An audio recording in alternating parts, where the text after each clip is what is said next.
BIS में अगर यहाँ पे मैं बात करूँ स्टेनो के प्रमोशन के बारे में, बहुत से ऐसे कैंडिडेट्स हैं जो कहीं ना कहीं इस बारे में कंफ्यूज हो रहे हैं कि स्टेनो का प्रमोशन का बीआईएस में क्या क्राइटेरिया रहता है, किस तरीके से स्टेनो में प्रमोशन से रहते हैं। देखो यहाँ पर मैं आपको सारी चीज़ें बताऊँगा।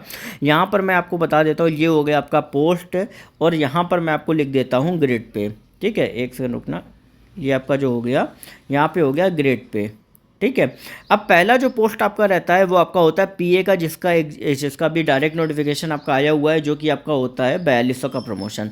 और ये जो प्रमोशन आप सभी का रहता है, ये आप जब आप देखोगे बीआईएस का पूरा नोटिफिकेशन, तो वहाँ पे आपको दिखा होगा कि ये प्रमोशन जो होता है वो 10 ईयर्स में प्रमोशन होता है। ठीक है। फिर आता है आपका पीएस का, जो कि आपका 4600 ग्रेड पे का आपका रहता है। ये प्रमोशन आपका 5 ईयर्स में होता है। फिर आपका होता है सीनियर पीएस का प्रमोशन।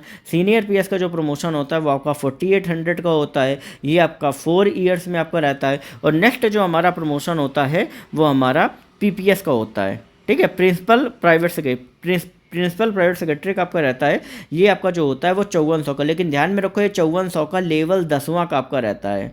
ठीक है, ये लेवल 10 का रहेगा। और ये जो होता है ये भी आपका 4 साल में प्रमोशन रहता है। इसके बाद जो होता है कोई भी प्रमोशन आपका नहीं रहता। तो यही जो प्रमोशंस हैं आपके, टोटल 5 प्रमोशन जो होते हैं वो स्टेनोग्राफर के ऊपर के कार्डर में आप सभी को दिया जाता है। नहीं, टोटल 4 प्रमोशंस आपको दिए जाते हैं। और ये देखो, ये लेवल 8 का पोस्ट होता है, और लेवल 8 से लेवल 9 जो होता है वो ऑटोमेटिक 4 साल में हो जाता है। पोस्ट आपकी सीनियर पीएस की ही रहेगी, लेकिन ऑटोमेटिक लेवल 9 हो जाता है। फिर आपका प्रिंसिपल पीपीएस का 5400 का हो जाता है। इस तरीके से प्रमोशन जो होते हैं वो आपको बीआईएस में आप सभी को दिया जाते हैं। जो भी कैंडिडेट जो कहीं ना कहीं प्रिपरेशन करना है, फटाफट से चैनल को सब्सक्राइब करके बेल नोटिफिकेशन आइकन को ऑल पे कर लीजिए, क्योंकि जो भी क्वेरी आपकी यहाँ पे दूर करिए।